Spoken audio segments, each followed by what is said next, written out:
cenário político aterrorizante no Brasil. Não só a política vai funcionar na base do terror, vote em mim, porque o outro é o terror, como o fato dos Estados Unidos estarem às vésperas de possivelmente declarar Comando Vermelho e PCC como organizações terroristas, abrindo margem para intervenção, né, dos Estados Unidos, segundo a lei deles, eles se atribuem o direito de intervir contra esse tipo de organização em qualquer lugar do mundo, independentemente de qualquer autorização de ONU, etc. Bom, já começou a disputa política em pleno carnaval, né? Vide a escola de samba que homenageou Lula, a polêmica toda e várias coisas que durante o carnaval aconteceram. A Copa do Mundo não vai segurar o clima político, é mais fácil que tudo na Copa seja politizado, né? O Messi foi lá puxar o saco do Donald Trump, né? Maradona deve se revirar no caixão por esse tipo de coisa, né? Aliás, o dono do time do México, o dono do time do Messi, melhor dizendo, né? É um cara de extrema direita ligado aos movimentos dos cubanos lá de Miami, que boicota a Revolução Cubana desde sempre, etc. Não é por acaso que o Messi foi lá, não foi uma decisão pessoal, tem um patrão comandando aquilo ali. Mas vamos voltar aqui para o Brasil, gente.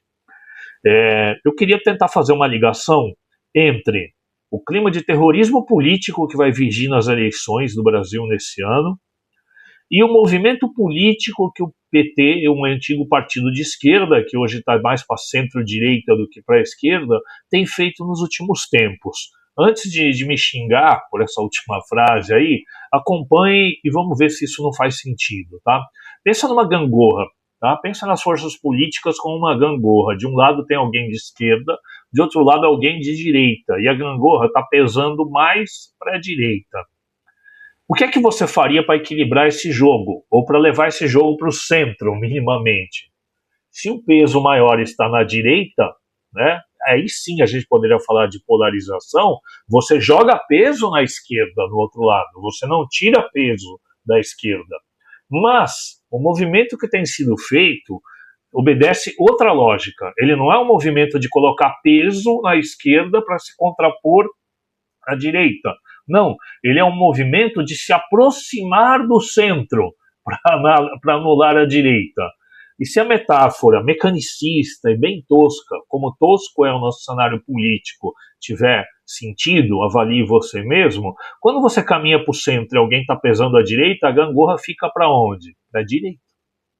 Então, você elege o presidente, mas não muda a correlação de forças. O presidente entra e continua fechadão com o agro, com a mineração, não demarca terra para o MST, não demarca terra indígena, não mexe na saúde mental e continua empregando e financiando uma base evangélica conservadora através das comunidades terapêuticas, que são uma verdadeira tortura. Então, além da questão da saúde pública, você está financiando uma força política de direita.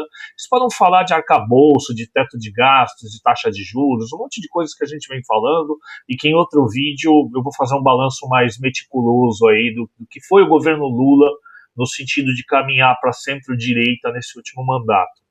O movimento, então, tem sido o seguinte: a direita faz juro altos, a esquerda não. Então deixa que a gente mantém juro alto.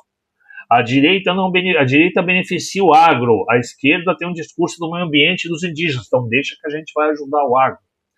É uma mimetização da direita num movimento político que, ao não existir uma força mais à esquerda ameaçadora para o PT, ele tem certeza que ele vai botar embaixo do braço que tem de esquerda que vota. Todo o campo progressista vai votar. Por pior que esteja o governo Lula, a lógica do menos pior, a lógica do que temos para isso hoje, vai levar o pessoal a votar. Então ele já tem sob controle dele a esquerda. É por isso que o Lula não tem a menor vontade de indicar uma mulher negra para o STF, porque o pessoal que é alinhado com essas pautas já vai votar no Lula. Quem é que ainda não vota no Lula? Os evangélicos. Então ele vai indicar um cara alinhado com o interesse dos evangélicos. São só alguns exemplos de que o eleitorado que o Lula está procurando, as pautas que o lulismo está procurando contemplar, são as pautas da direita. Eu já tenho a esquerda, já tenho o centro. Se eu caminhar para a direita, talvez a direita seja desnecessária para a classe dominante desse país. eu vou me mostrar uma direita tão competente, né, tão profissional na gestão do capital, na gestão do Estado, na gestão da classe trabalhadora mansinha e obediente e pasma, né, na pasmaceira, no sentido de pasmaceira, que a extrema-direita se torne desnecessário. Mas a gente não pode ignorar que do outro lado tem um oponente, e esse inimigo não aceita essa situação. Para ele chegar ao poder, ele tem que se diferenciar.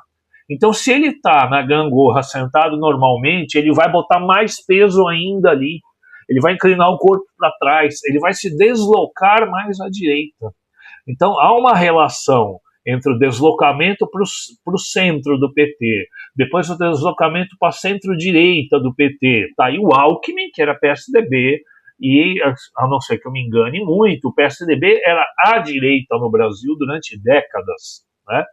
O PT ocupou o espaço antigo do PSDB, que era social-democrata. O PSDB se deslocou para a direita, morreu, se esvaziou, virou um saco vazio e sem sentido, né? Perdeu sentido o PSDB enquanto partido.